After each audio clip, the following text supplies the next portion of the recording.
yang saya hormati dan wabil khusus lagi kepada ketua panti asuhan yakni Bapak Widi, segenap hadirin hadirat santriwan santriwati yang dimuliakan Allah. Pertama, marilah kita bersama-sama memanjatkan bersyukur kehadirat Allah Subhanahu wa taala. Alhamdulillah di siang hari ini kita semua masih dalam keadaan sehat, kita Bu. Pada sehat, orang pada kenang corona Naudzubillah min dzalik, muga-muga maaf. Mugi-mugi kita semua dalam keadaan selalu sehat, Allahumma amin. Salawat dan salam semoga dilimpahkan pada junjungan kita Nabi Agung Muhammad Sallallahu Alaihi Wasallam, melimpah kepada keluarganya, sahabatnya dan segenap pengikut.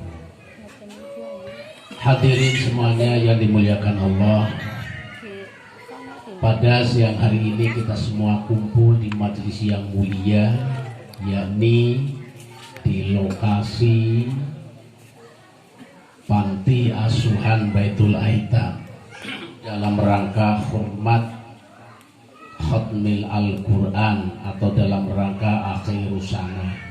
Akhir sana niku di akhir tahunan. Khatmil Quran adalah khataman Al-Quran. Ya, kita sedaya wonten ing mriki hormat menghormati anak-anak kita, santri-santri kita yang saat ini telah menghatamkan Al-Quran 30 juz atau yang di situ hatam secara bil hifti juz 30, bukan 30 baru juz 30, belum 30 juz, dan semoga tahun depan bisa 30 juz, Allahumma amin. Kita menghormati yang pada hataman Al-Quran tadi sudah dilaksanakan, dan yakin kalau kita senang, kita menghormati, kita memuliakan orang yang membaca Al-Quran, kita termasuk golongan orang yang akan dicintai oleh Allah Subhanahu wa ta'ala. Dalam sebuah hadis yang diriwayatkan oleh Imam Al-Bukhari, "Man kana yarju liqa'a rabbih falyukrim ahlallah." Sinten tiyange ingkang kepengin ketemu kalian Gusti Allah, maka ngendikanipun Kanjeng Nabi, falyukrim ahlallah, muliakan keluarganipun Gusti Allah. Kalau kalian semua ingin berjumpa dengan Allah, muliakan keluarganipun Gusti Allah. Qalu hal lillahi azza wa jalla ahlu. Sahabat bingung, Pak. Sahabat selama ini diajarkan oleh Nabi bahwa Allah itu tidak berbapak, tidak beribu, tidak beranak, tidak beristri. Qul huwallahu ahad, Allahus samad. Kalau dalam Aqidatul Awam disebutkan jarene di situ Allah itu tidak punya ayah, tidak punya ibu. Ya, sahabat bingung, keluarga mana yang harus dimuliakan? Qalu hal lillahi azza wa jalla ahlun. Allah itu tidak punya keluarga. Kata Nabi, ahlullahi fid dunya alladzina yaqra'una al-Qur'an. Keluarganipun Allah wonten ing alam dunya, yakni tiang-tiang ingkang kersa membaca Al-Qur'an. Anak didik kita, santri kita, keluarga kita, bahkan kita membaca Al-Quran, ini berarti keluarga Allah. Saking dekatnya dengan Allah, wong-wong sing pada gelem maca Al-Quran dianggap keluarga. Sami kalian panjenengan sebagai pengurus panti, yakni sebagai bapak asuh daripada anak-anak. Karena apa? Saking dekatnya panjenengan kan gimana? Saking dekatnya panjenengan, gak eman-eman tenaga, gak eman-eman duit, gak eman-eman pikiran. Waktu pada Pak Zaini tadi malam katanya di sini ya. Saya karena gak kesini dari Kebumen, Kebumen sampai menjelang maghrib itu sampai putih itu hujan deras, saya nyupir itu miring-miring karena mobilnya gak ada AC-nya. Hujan deras luar biasa. Iya. Nggih, terus banget. Sampai ke sini Luar Cilacap, biasa. saya Sama kan dari tunggu, petir saya juga. merapat Iya, di persiapan Gombong sana. Ramadan. Petirnya Ternyata gede sudah banget. pada bubar, Pak. Karena saya sampai rumah kurang lebih jam setengah 9. Saya telponi, ayo segera kumpul. Daripada kumpul. Lah ini saking dekatnya.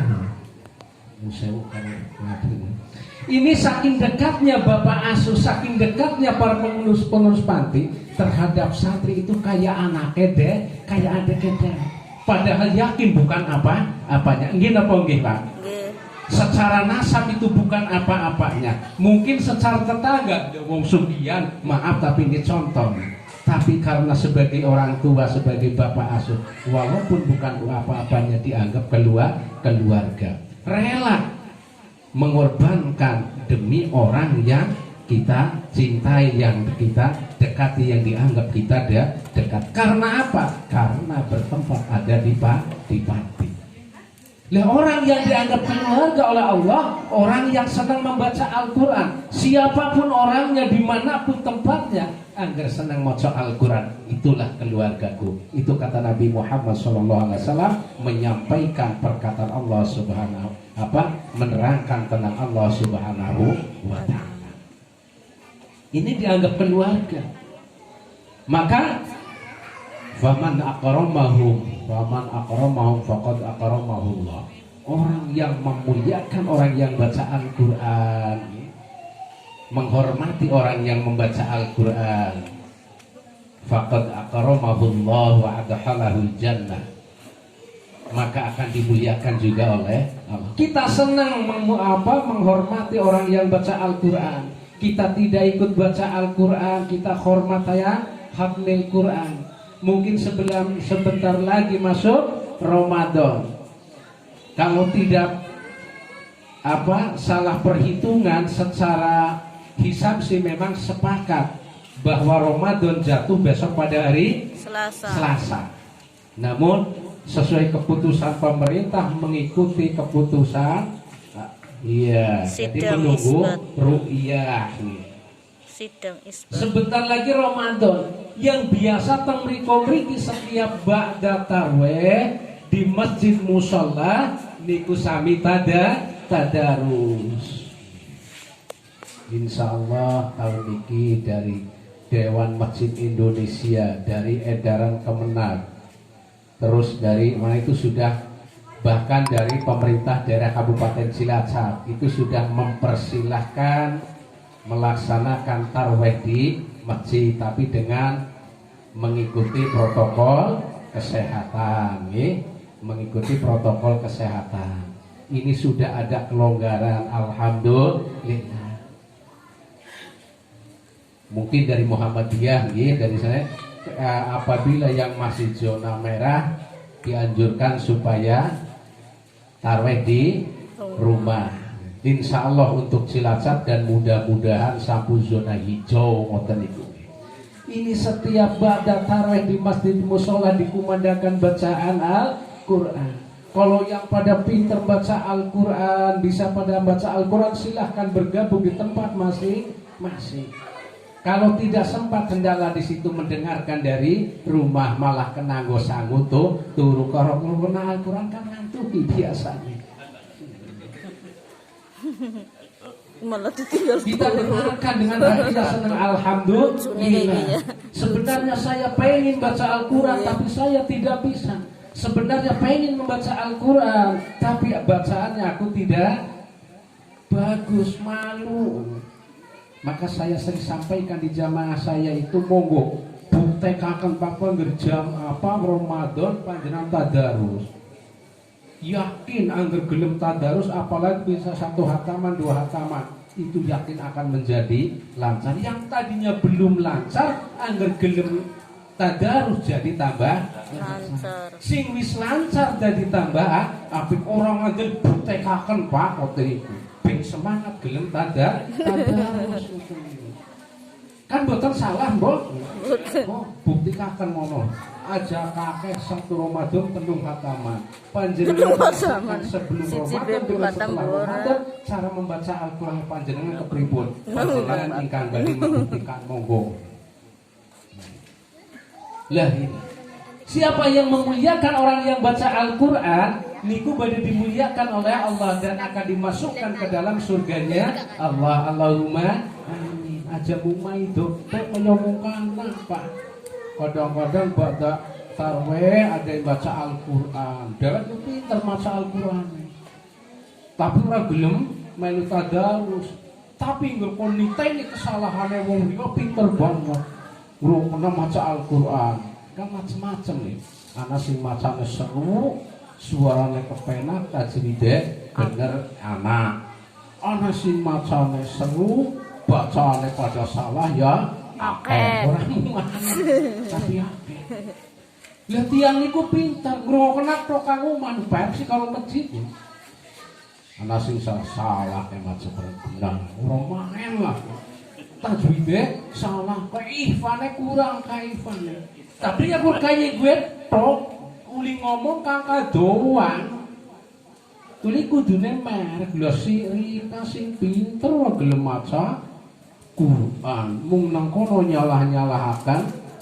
Ini jangan jadi orang yang seperti ini. Hendaklah bisa maca Al-Quran, melu maca Al-Quran, tidak sempat dan apabila tidak bisa, dalam hati punya rasa senang terhadap bacaan Al-Quran. Faman ahanahu, barang siapa yang menghina, ngecek, madani maring wong maca Quran, maka orang tersebut faqad ahanahu Allah wa dakhalahu akan dihinakan oleh Allah Subhanahu wa taala dan akan dimasukkan ke dalam nerakanya Allah. Na'udzubillahi min dzalik. Yang pertama pokoknya intinya adalah hormat Quran. Hendaklah kita semua satu menjadi ahli Quran, yakni orang yang bisa membaca Al-Quran dan mengamalkan. Kalau tidak minimal bisa membaca Al-Quran. Yang ketiga tidak bisa minimal di situ senang mari wong sing maca Al-Quran. Ada orang yang tadarus tidak bisa ikut, ya hendaklah nang kono be ana wong tadarus tuku kena gedang goreng gawa mari masjid. Kan senang sing tadarus. Oh kayak ora ana gedang goreng tuku kena kopi. Kopi gedang goreng wis ana sing ruang apa? Amplopek ya rumah anak aduh jan meletakkan amplop barang diseni tak masuk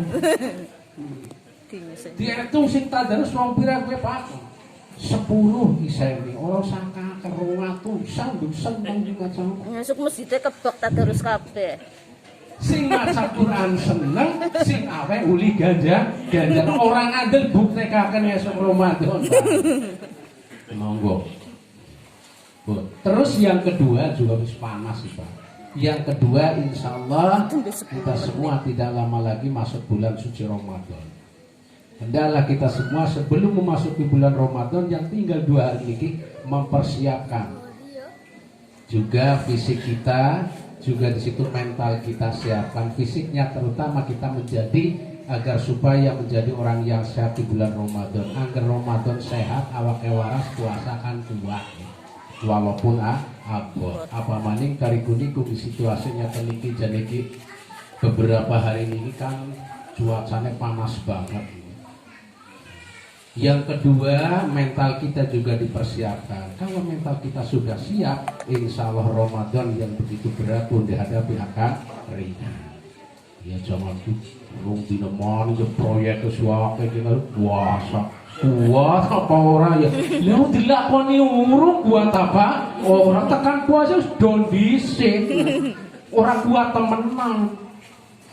Jam sama wis keleletan, dikencok temen ya. Ya memang namanya orang puasa semuanya itu kencok, Pak. Semuanya kencok. Maka ketika bulan Ramadan ngomong ora, pokoknya berpuasa aku pun tambah sehat. Ora kencok anggar kota. Lemes ya ora. Kowe nglombo, Pak. Tidak ada rumusnya wong puasa kok wareg niku ora ana. Saya mengikuti dari pendapat Hujjatul Islam Syabi Hamid Muhammad bin Muhammad Al-Ghazali itu dalam kitab Ihya disebutkan Orang yang berpuasa itu ya memang satu di antara lain supaya ikut merasakan ngelap, ikut merasakan lapar. Ana wong puasa kok ora kencot, malah ya meragukan dia puasa apa ora gitu. Puasa kok malah warga ngombo berarti. Kata Imam Al-Ghazali, orang yang seorang ahli riyadhah, ahli puasa, ahli melek bengi, niku wong puasa niku ya kencot ya memang seharusnya kon kencot biar merasakan bagaimana rasanya orang yang biasa kelapa. Bagaimana tidak? Ketika orang tidak berpuasa, ayuene biasanya wis medang pirang gelas, Pak. Telu sih. Telu sarapan apa derek? Biasanya menawi mboten Ramadan saniki-niki wis mungkin teh segar sepiri, kadang kopine segelas, semeke sadus, tapi besok Ramadan waya gini belum kemasukan apa-apa. jam 4 bengi mening. Belum kemasukan apa-apa. Ya otomatis di situ apabila tambah siang, tambah sore semakin lapar aja. Maka di dalam hukum fikih saja dibicarakan ketika berkumur bagi orang yang berpuasa di pagi hari hukumnya boleh. Tapi ketika sudah zuhur ke sana hukumnya makruh. Kenapa kok terjadi demikian? Kalau anggar wong puasa semakin zuhur mengarahkan semakin lemes. Tenggorokan semakin karena kokon kumur kesempatan golek turahane sembarangan itu dikhawatirkan demikian. Jadi rawan banget bagi orang yang berpuasa setelah zuhur ke sana itu berkumur. Mulanya cara hukum fikih dihukumi makruh. Berarti tidak membatalkan puasa, tidak, tapi makruh itu dilakukan dengan tidak, itu lebih baik tidak dilakukan. Kanggo apa? Jaga ben lebih aman, ben lebih selamat. Ya, orang berpuasa semakin siang sore semakin lemes. Maka kata Imam Al-Ghazali, orang yang berpuasa itu tenaganya lemes. Mlaku bangun alon banget. Ya orang berpuasa banget nyom. Angger puasa wis mlakune temungkul angon. Angger anak angin gede kayak wingi sinang MTT wis kabur dhisik. Terus lagi apa? Bibirnya itu kering, pecah. Oh, berarti mau puasa. Tapi dia sengaja ora puasa garing. Terus lagi apa? Mripate celong. Ngomongnya alon. Karena apa? Kurang masukan ketika sedang berpuasa. Mlakune alon, ngomongnya alon, terus malih mripate celong, lambene pada kering, pecah-pecah. Ini sebagian dari tanda orang yang berpuasa. Anggaran wong puasa bergas, mlakune banter, ngomongnya gandang, terus malih lambene klimis. Nah, kita tahu puasa temenan apa orang. Maka ketika sunnah berpuasa itu kan disunatkan makan kurma atau makan sesuatu yang manis. Ini maknanya karena kalau berbuka puasa yang pertama kali masuk yang manis, ini menurut medis mempercepat terhadap peredaran darah. Kalau wong puasa darah ora lancar. Mulane anggaran wong lagi puasa ditakoni suara lir ora usah domei. Ora usah dibentak-bentak. Wong puasa mlakune alon-alon, kerjane juga niku lambat, aja didomai kan lagi puasa. Wong puasa wong darahe kurang lancar. Mulane kerjane ora rosa. Ya.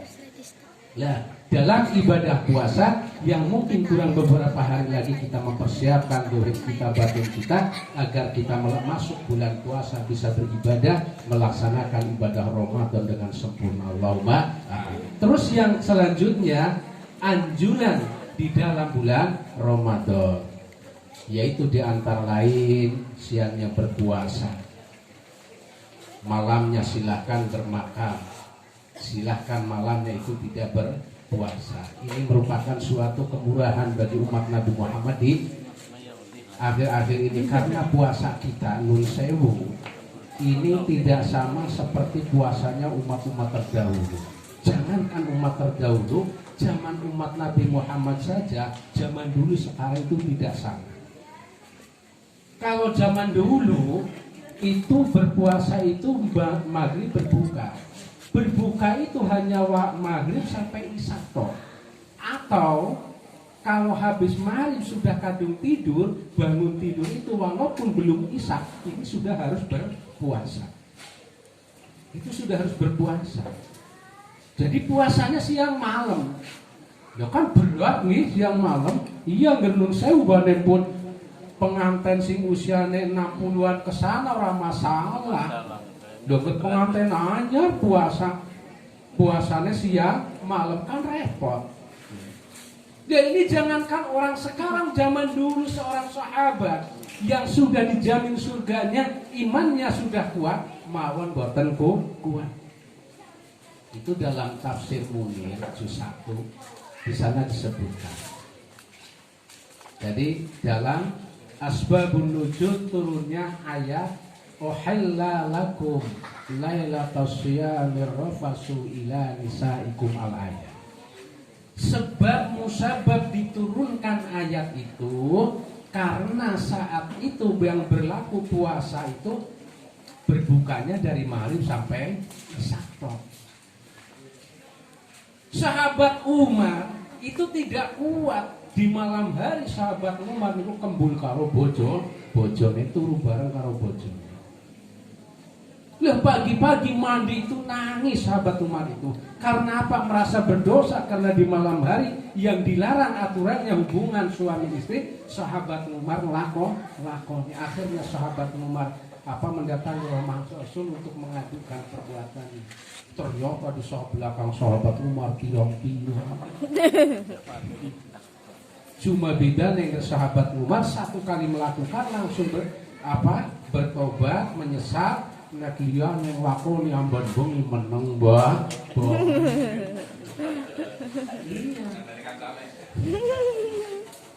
Ini. Lalu sahabat Umar matur maring Rasul, kula niku wong dalu Rasul mboten kuat kali bojo kula masa puasa kon ngawan bengi. Kula niku melakukan ngoten niku. Nabi terdiam, enggak bisa jawab karena aturan puasa kayak gitu. Lalu turunlah ayat uhilla lakum, uhilla dihalalkan lakum atas kalian semua latas yami di malamnya bulan Ramadan apa arafasul di situ hubungan suami istri. Kita sebagai umat yang di akhir zaman alhamdulillah. Secara nalar seandainya kata sahabat Umar tidak melakukan hal seperti itu, kira-kira Al-Quran ayat itu turun apa tidak? Boten.